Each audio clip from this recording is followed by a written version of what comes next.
विश्वासी चाहिँ फलबाट चिनिन्छ।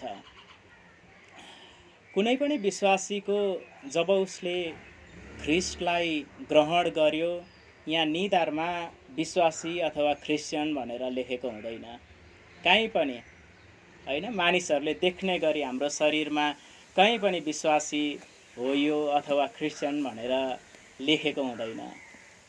अनि हामीले बताउँदै म क्रिस्चियन हुँ भनेर हिँड्न पनि सक्दैनौँ, त्यो सान्दर्भिक हुँदैन पनि। तर यो मानिस विश्वासी रहेछ अथवा यो मानिस क्रिस्चियन रहेछ, प्रभुलाई पाएको मानिस रहेछ भनेर अरूहरूले हामीलाई चिन्ने भनेको चाहिँ फलबाट हो। विश्वासी चिनिएको चाहिँ फलबाट हो है। हामीले असल फलहरू फलायौँ भने यो विश्वासी क्रिस्चियन रहेछ भनिकन मानिसहरूले चिन्दछन्। तर हाम्रो जीवनबाट खराब आचरण, खराब स्वभावहरू, हाम्रो मुखबाट खराब बोलीहरू, खराब व्यवहारहरू हाम्रो जीवनबाट भइरहेको छ भने चाहिँ मानिसहरूले हामीलाई विश्वासी अथवा ख्रिस्टको होइन तर दुष्टबाट आएको अथवा शैतान भन्ने शब्द चलाए त्यो चाल ढाँचाको मानिस पो रहेछ भनेर हामीलाई चिन्दछन्, हामीलाई ख्रिस्टको भनेर चिन्दैनन्। अनि ख्रिस्टले भन्नुभयो यूहन्ना 15 अध्यायमा, साँचो दाखको बोट म हुँ, I am the true vine and my father is vine dresser. मेरो पिता चाहिँ किसान हुनुहुन्छ अनि जो ममा रहन्छ त्यसले असल फलहरू फलाउँछ। ख्रिस्टमा रहने मानिसले चाहिँ असल फलहरू फलाउँछ। जो मानिस ख्रिस्टमा छ उसबाट खराब फलहरू फल्दैन, असल फलहरू फल्छ। अनि यदि कसैले असल फलहरू फलाउन चाहन्छ भने ममा आओ, ममा गाँसियो। बाइबलले हामीलाई भन्यो कि ख्रिस्ट बाहेक अरूसँग गाँसिएर जोडिएर मानिसले असल फलहरू फलाउन सक्दैन। जसले ख्रिस्टलाई ग्रहण गरेको छ र आफूलाई ख्रिस्टसँग गाँसेको छ, जोडिएको छ, त्यो मानिसले मात्रै असल फलहरू फलाउन सक्छ भनिकन ख्रिस्टले हामीलाई भन्नुभएको वचनहरू हामीले पाउँछौँ।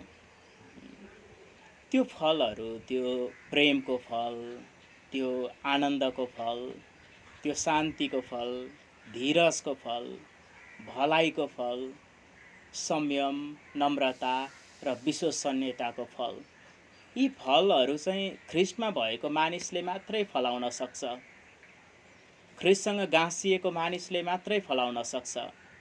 आज संसारमा क्रिस्चियनले गरेका भलाइका कामहरू अथाह छन्। क्रिस्चियनले पेश गरेका नमुनाहरू हामीले देख्न सक्छौँ। समुदायमा गरेका असल र भलाइका कार्यहरू, आज कसैसँग बोल्दै गर्दा नम्रताको स्वभावहरू, आफूलाई हानि सहेर पनि अरूलाई फाइदा गर्ने कुरा चाहिँ क्रिस्चियनले मात्रै गर्न सक्छ जो ख्रिस्टसँग गाँसिएको छ। अथवा मैले यसरी पनि भन्न चाहे, हामीले चाहिँ त्यस्तो काम गर्नुपर्छ। कतिपय अवस्थामा हामी चुक्दछौँ, कमजोरी पनि हुन्छ। तर गलाती 5:22 र 23 पदले भनेको जस्तो हामीमा प्रेमको फल फल्नै पर्छ मेरा प्रिय।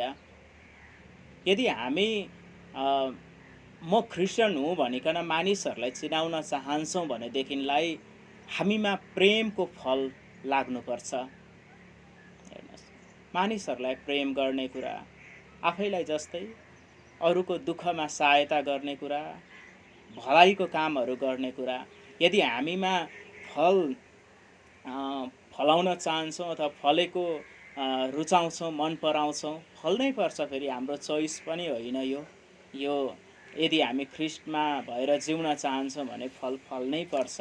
र प्रेमको फलहरू, भलाइको फलहरू, मानिसहरूलाई भलाइ गर्ने कार्यहरूमा हामी लाग्नुपर्छ। आनन्द र शान्ति हाम्रो हृदयमा हुनुपर्छ। हेर्नुहोस् है, समस्याहरूमा पनि जब दुःख आउँछ, जब कष्ट कठिन घडी आउँछ, संसारको मान्छेहरू चाहिँ हडबडिन्छन्। विभिन्न किसिमले उनीहरूले आफूले आफूलाई काबुमा राख्न सक्दैनन्, कोही रुन्छन्, कराउँछन्, मानिसहरू सामु होइन आफ्ना बिलौना गाउँदै हिँडिरहेको हामीले देख्छौँ संसारमा चाहिँ। तर हामी विश्वासीहरू चाहिँ प्रभुले हामीलाई राम्रो गर्नुहुन्छ, असल दिन दिनुहुन्छ भन्ने आशामा आनन्द गर्दछौँ। यो चाहिँ फल हो। आज कोही विश्वासी समस्यामा अत्तालिन्छ, विचलित बन्छ, रुँदै कराउँदै मान्छेहरूलाई बिलौना देखाउँदै हिँड्छ भने उसमा त्यो फल फलेको छैन। त्यो आनन्दको फल, त्यो शान्तिको फल होइन। तर यदि हामी स्थिर भयौँ समस्यामा पनि र परमेश्वरसँग प्रार्थना गर्दै रहिरह्यौँ, आनन्द मनाउँदै प्रभुले असल दिनहरू हामीलाई दिनुहुन्छ भन्ने कुरामा स्थिर भइकन रह्यौँ भने हामीमा त्यो फल फलेको छ भन्ने कुराको प्रकटीकरण हो। त्यसकारण आज हामी फल फलाउने विश्वासीहरू चाहिँ एकदमै कठिन परिस्थितिहरूलाई पनि सहज रूपमा लिन सक्ने बन्दछौँ। संसारले जुन उसको लागि सामान्य जस्तो बनिसकेको छ, हाम्रो लागि त्यसले खास अर्थ नराख्ने परिस्थिति हो, अवस्था हो क्रिस्चियन जीवन भनेको चाहिँ होइन। नम्र भएर जिउने कुराहरू, मानिसहरूले हामीलाई गाली गर्दा, नराम्रो भन्दै गर्दा पनि हामीले नबोल्ने अथवा सामान्य रूपमा प्रस्तुत हुने कुराहरू नै हो। ख्रिस्टसँग गाँसिएको व्यक्ति चाहिँ ख्रिस्टको जस्तै चरित्रलाई धारण गरेको हुन्छ।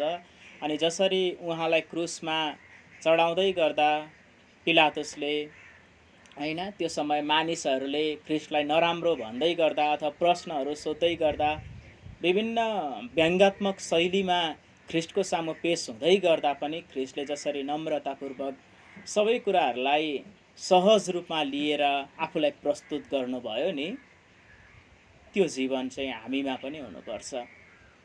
त्यो फलको कुरा गरेको मैले होइन। हामी सबैमा संयमी भएर जिउने कुरा पनि हो होइन।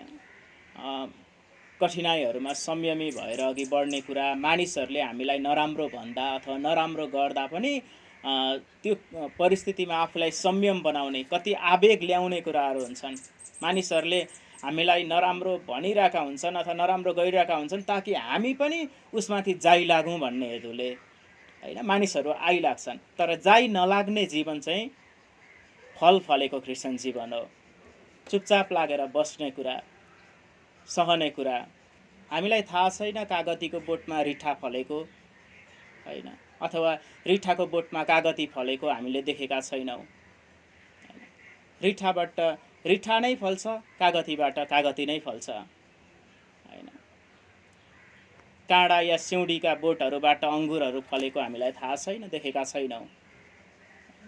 त्यसकारण आज हामी ख्रिस्ट असल दागको बोट हुनुहुन्छ र हामी उहाँसँग गाँसियौँ भनेलाई हामीले दागकै फलहरू, असल फलहरू नै फलाउन सक्छौँ। मत्तीको किताब 7 अध्याय, रुख र त्यसको फल।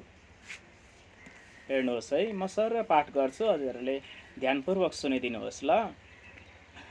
झुटा अगमवक्ताहरूदेखि होसियार बस, जो तिमीहरू कहाँ भेडाको भेषमा आउँछन् तर भित्रपट्टि चाहिँ डरलाग्दा बुवासाहरू जस्ता हुन्छन्।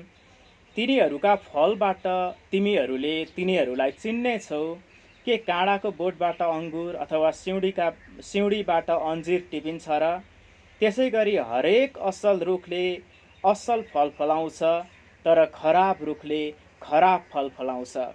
असल रुखले खराब फल फलाउन सक्दैन, न त खराब रुखले असल फल फलाउन सक्दछ। असल फल नफलाउने हरेक रुख काटी ढालिन्छन् र आगोमा फालिन्छन्। यसरी ती अगमवक्ताहरूलाई तिनीहरूका फलबाट नै चिन्नेछौ। मलाई प्रभु प्रभु भन्ने सबै स्वर्गको राज्यमा प्रवेश गर्ने छैनन्, स्वर्गमा हुनुहुने मेरा पिताको इच्छा पालन गर्ने मानिस मात्र परमेश्वरको राज्यमा प्रवेश गर्नेछ। आमेन। मैले यो खण्डलाई यत्तिकैमा राखेँ। यही सन्दर्भलाई हामीले लुकाको किताबमा पनि हेर्न सक्छौँ। लुकाको किताब 6 अध्यायमा हामीले रुख र त्यसको फल, म यो पनि पाठ गर्न चाहन्छु। 6 अध्यायको 43 देखि 45। कुनै असल रुखले खराब फल फलाउँदैन, न त खराब रुखले असल फल फलाउँछ। हरेक रुख त्यसको फलैबाट चिनिन्छ, किनभने काँडाका झागबाट कसैले अन्जिर बटुल्दैन, न त पोथ्राबाट अङ्गुर बटुल्छ। असल मानिसले आफ्नो हृदयको असल भण्डारबाट असलै थोक निकाल्दछ, र दुष्ट मानिसले आफ्नो हृदयको दुष्ट भण्डारबाट दुष्ट थोक नै निकाल्दछ। किनकि जुन कुराले हृदय भरिएको हुन्छ, मानिसको मुखबाट त्यही निस्कन्छ। आमेन। यो दुईटा खण्डहरू हामीले हेऱ्यौँ र बुझ्ने गरी प्रष्ट छ। हामीले असल रुखसँग गाँसिएको जीवनले खराब फल फलाउँदैन, र खराब रुखसँग गाँसिएको जीवनले असल फल पनि फलाउँदैन। यसकारण यदि हामी ख्रिस्टसँग गाँसिएका छौँ भनेलाई चाहिँ हाम्रो जीवनबाट असलै फलहरू फल्दछ। आज क्रिस्चियन भन्ने अथवा म पनि क्रिस्चियन हुँ भनेर हिँड्ने मानिसहरू हामीले प्रशस्त पाउँछौँ। बाइबल पढ्ने अथवा प्रार्थना गर्ने सङ्गतिहरू जाने मानिसहरू हामीले देखिरहेका हुन्छौँ। तर 2 घण्टा सङ्गतिबाट बाहिर निक्लिने बित्तिकै फेरि उनीहरूको जीवन संसारका मानिसहरूको जस्तै हुन्छ। मण्डलीभित्र हुन्जेल अथवा चर्चभित्र हुन्जेलसम्म स्वर्गदूत, अनि चर्चबाट बाहिर गएपछि राँके भूत भनिकन यो धेरैपल्ट हामीले सुनेको वाक्यांश हो, होइन? भनेको चर्चभित्र हुन्जेल चाहिँ राम्रो विश्वासी, असल विश्वासी देखिने, तर चर्चबाट बाहिर गइसके पछाडि चाहिँ दुष्ट चरित्र अनि प्रकट गर्ने, दुष्टतामा जीवन जिउने अथवा खराबीमा रमाउने भन्ने होला भन्ने लाग्छ यो वाक्यांशले बताएको कुराहरू। अनि धेरैपल्ट हाम्रो जीवन चाहिँ कति विश्वासीहरूको त्यस्तो खालको हुन्छ, जुन चाहिँ फल फलेको जीवन होइन। हामीले पाउँछौँ त प्रष्ट हाम्रो समाजमा, हाम्रो छिमेकीहरूमा विश्वासी सँगै बाइबल बोकेर चर्च गएको त हो, 2 घण्टा त्यहाँ बस्यो, फर्केर आएको पनि हो, तर त्यस पश्चात फेरि साना साना विषयमा छिमेकीसँगै झैझगडा गर्ने, पाखुरा सुर्केर अघि बढ्ने, त्यस्ता मानिसहरू हामीले देखेका छौँ त विश्वासीहरू हाम्रै आँखा अगाडि, होइन? अनि ती मानिसहरूलाई चाहिँ साँच्चै प्रभुले चिन्नु हुँदैन। हेर्नुहोस् है, प्रभुले नचिन्ने, प्रभु प्रभु त भन्छन्, उनीहरू कतिपल्ट प्रार्थना गरेको पनि हामीले देखेका छौँ। चर्को चर्को स्वरमा बाइबलका पदहरूलाई दाबी गर्दै प्रार्थना गर्ने मानिसहरू पनि हामीले देखेका छौँ त। तर आमेन गरिसक्नु भएको छैन।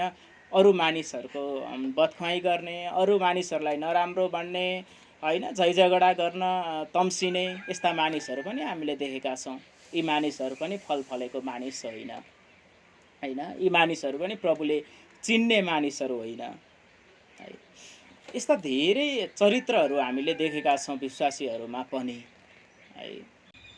मलाई प्रभु प्रभु भन्नेहरू धेरै आउँछन् भनिकन ख्रिस्टले भन्नुभयो। अनि फल नफल्ने मानिसहरू चाहिँ उहाँलाई प्रभु प्रभु भन्ने मानिसहरू मात्रै हुन्, जो चाहिँ स्वर्ग राज्यमा प्रवेश गर्न सक्दैनन्। ख्रिस्टले ती मानिसहरूलाई भन्नुहुन्छ, म तिमीहरूलाई चिन्दिनँ। फल नफलाउने मानिसहरूलाई चाहिँ ख्रिस्टले चिन्नु हुँदैन। धेरैपल्ट मैले भने जस्तो त्यस्ता विश्वासीको जस्तै जीवन जिउने खालको मानिसहरू हामीले देख्छौँ, जसमा चाहिँ असल फल फलेको हुँदैन। त्यसकारणले मेरा प्रियहरू, आज हामीलाई हेरेर मानिसहरूले ख्रिस्टलाई चिन्छन्। हेर्नुहोस्, हामीले पटक पटक भनेको पाउँदछौँ कि हाम्रो जीवन चाहिँ 5औँ सुसमाचारीय पुस्तक हो, होइन? बाइबलमा हामीले सुसमाचारका पुस्तक भनिकन मत्ती, मर्कुस, लुका, यूहन्नालाई पाउँदछौँ, तर 5औँ सुसमाचारको पुस्तक भनेको चाहिँ हाम्रो विश्वासीको हो। तर यो 5औँ आज पहिलो भएर आएको छ। किन भन्नुहुन्छ भनेलाई, हामी असल भयौँ भने, हामी राम्रो भयौँ भने मानिसहरूले ख्रिस्टलाई ग्रहण गर्छन्, अनि यो स्वाभाविक पनि हो। आज ख्रिस्टलाई उनीहरूले देख्दैनन्, तर ख्रिस्टको प्रतिरूपमा रहेका हामीलाई उनीहरूले देख्दछन्। हेर्नुहोस् है, हामी हरेकलाई, हामीले असल बोल्यौँ, राम्रो जीवनयापन गऱ्यौँ, राम्रो चरित्रहरूलाई धारण गर्यौँ भने मानिसहरूले क्रिस्चियन यस्तो हुँदो रहेछन्, कारण ख्रिस्ट पनि यस्तै हुनुहुन्छ भनेर उनीहरू आउँदछन्। तर हामीलाई मानिसहरूले नराम्रो देखे भने हामीले बोल्ने कुराहरू कुवाक्यहरू बोल्यौँ, नराम्रो नमिठो होइन, तुच्छ फोहोरी कुराहरू बोल्यौँ, हाम्रो जीवन पनि त्यस्तै भयो, हाम्रो व्यवहारहरू पनि त्यस्तै भयो। हामी स्वार्थमा कति मानिसहरूको जीवन यस्तो हुन्छ कि उसले आफ्नो फाइदा मात्रै हेरिरहन्छ, विश्वासीले पनि आफ्नो स्वार्थमा मात्रै हिँडिरहेको हुन्छ, केही पाइन्छ भने मात्रै अघि बढिरहेको हुन्छ। तर यस्तै खालको स्वभाव त संसारका मानिसहरूको पनि त हुन्छ। भनेको संसारका मानिसहरू र हामीमा भिन्नता देखेनन् भने उनीहरूले कसरी ख्रिस्टलाई ग्रहण गर्ने, कसरी हामी जस्तै हामी हिँडेको बाटोमा हिँड्ने? हुँदैन।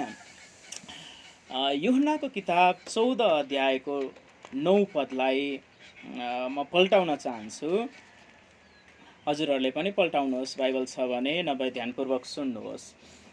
यूहन्नाको किताब 14 अध्यायको 9 पद, यसुले तिनलाई भन्नुभयो, फिलिप, यतिको समयसम्म म तिमीहरूसँग छु, त्यही पनि तिमीले मलाई चिन्दैनौ? जसले मलाई देखेको छ त्यसले पितालाई देखेको छ। तिमी कसरी भन्न सक्छौ, हामीलाई पिता देखाइदिनुहोस्? आमेन। हेर्नुहोस् है, यो सन्दर्भ चाहिँ चेलाहरू यसुसँग हिँडिरहेका थिए अनि यसुले धेरैपल्ट पिताको सन्दर्भलाई जोडिराख्नुहुन्थ्यो। पिताले दिनुहुन्छ अथवा पिताले भन्नुहुन्छ, पिताले यसो गर्नुभएको छ भनेर चेलाहरूलाई बताउनुहुन्थ्यो। अनि चेलाहरूलाई असह्य भयो होला, तपाईँ सधैँ पिताको विषयमा कुरा गरिराख्नुहुन्छ, पिता पिता भन्नुहुन्छ, हामीलाई पिता देखाइदिनुहोस् भनिकन चेलाहरूले प्रश्न गर्छन् यसुलाई। तब यसुले भन्नुहुन्छ कि तिमीले मलाई चिनेका भए, मलाई देखेका भए पितालाई पनि चिन्ने थियौ र पितालाई पनि देख्ने थियौ। है, पिता ममा हुनुहुन्छ र म पितामा छु। हेर्नुहोस्, यसुले भन्नुभएको, जसले यसुलाई देख्यो उसले पितालाई पनि देख्छ, जसले यसुलाई चिन्यो उसले पितालाई पनि चिन्दछ। यसु जस्तो हुनुहुन्छ पिता पनि त्यस्तै हुनुहुन्छ। आज हामी पनि, जसले हामीलाई चिन्दछ नि मेरा प्रियहरू, उसले यसुलाई पनि चिन्दछ। आज यसुले, त्यसकारण यसुले जस्तो जीवन जिउनु भयो, यसुको चरित्र जस्तो छ त्यस्तै चरित्र हामीमा हुनुपर्छ। फिलिप्पी 2:5 यदि म गलत छैन भने उहाँले भन्नुहुन्छ, तिमीहरूमा यस्तो मन होस् जो ख्रिस्ट यसुमा पनि थियो। भनेको ख्रिस्टको जस्तै मन हामीमा हुनुपर्छ। फल त मानिसहरूले ख्रिस्टलाई चिन्नेछन्। ख्रिस्टलाई चिन्ने बाटो भनेको चाहिँ हामी नै हो प्रिय। हेर्नुहोस्, हामी नै। कतिपल्ट बाइबल, यो पुरा बाइबल पढ्दा विश्वासीहरूलाई नै त अलमल हुन्छ। मानिसहरूले त भन्न खोजेको कुरा बुझ्दैनन्, जान्दैनन्। तर जब कोही विश्वासीको फेरिएको जीवनलाई संसारका मानिसहरूले देख्दछन्, तब उनीहरूले ख्रिस्टलाई चिन्छन्। ख्रिस्टमा त जीवन परिवर्तन हुने रहेछ। क्रिस्चियन जीवनको कुरा गर्छौँ, यो बोल्ने, बताउने, भन्ने कुराहरू मात्रै होइन, तर यो चाहिँ जिउने कुरा हो। अनि जब हामी ख्रिस्ट जसरी जिउन थाल्छौँ भनेदेखिलाई मानिसहरूले हामीमा आएको बदलावलाई हेरिकन उनीहरू पनि ख्रिस्टमा आउँदछन्। है, त्यसकारण ख्रिस्टमा भएको जस्तो चरित्र अथवा ख्रिस्टमा जो फलहरू थियो त्यो फल हामीमा आए पछाडि मात्रै मानिसहरूले ख्रिस्टलाई, विश्वासीलाई, क्रिस्चियनलाई चिन्दछन् मेरा प्रिय। त्यसकारण हामी सधैँभरि यी फलहरू फलाउन लागि परौँ। हामी सधैँभरि ख्रिस्टले भन्नुभएको जस्तो जीवनहरू जिएर अघि बढौँ। आज संसारका मानिसहरूभन्दा भिन्दै, बेग्लै होइन, जो ख्रिस्ट जस्तै, ख्रिस्टको चरित्रलाई नै धारण गरेको मानिसहरू हामी बन्न सकौँ, ताकि हामीले असल फलहरू फलाउनेछौँ। आमेन। हामीमा त्यो असल फलहरू फलेको देखिकन मानिसहरूले थाहा पाउनेछन् कि ख्रिस्ट चाहिँ साँच्चीकै महान हुनु नै रहेछ। संसारमा हिजो ख्रिस्टलाई नपाउँदा अशुद्ध खानपानहरू, जाँड रक्सीहरू खाएर लडी हिँडेको, खोला खोल्सामा परि हिँडेको मानिसको फेरिएको जीवन देखिकन मानिसहरूले थाहा पाउनेछन् कि ओहो ख्रिस्ट त यति महान हुनुहुँदो रहेछ। हिजोसम्म समाजमा झैझगडा गर्दै हिँडिरहेको मानिस, समाजमा जाँडक्सी कुलतमा फसिरहेको मानिस, आज त ती सबै कुराहरू उसले छोडेको छ। बाइबल बोकेर ऊ हिँड्छ, भजन गाउँदै ऊ हिँड्छ। जब मानिसहरूले यो जीवन देख्दछन् तब मानिसहरूले ख्रिस्टको महिमाको बारेमा थाहा पाउँदछन् है। त्यसकारण आज म हजुरहरू सबैजनालाई यो फलहरू फलाउनको निम्ति प्रेरित गर्न चाहन्छु। गलाती 5:22 र 23 म अन्तिममा फेरि पढ्नै मन पर्यो, हजुरहरूले पल्टाउन सक्नुहुन्छ, नभए यो सबै हामीलाई थाहा भएको वचन पनि हो, सुन्नुहोस् है। तर पवित्र आत्माको फल चाहिँ प्रेम, आनन्द, शान्ति, धैर्य, दया, भलाइ, विश्वस्तता, नम्रता, संयम हुन्। यस्ता कुराहरूका विरुद्धमा कुनै व्यवस्था छैन भनेको यी कुराहरू चाहिँ हामीमा रहनुपर्छ। हामीले यी फलहरू फलाएर अघि बढ्नुपर्छ।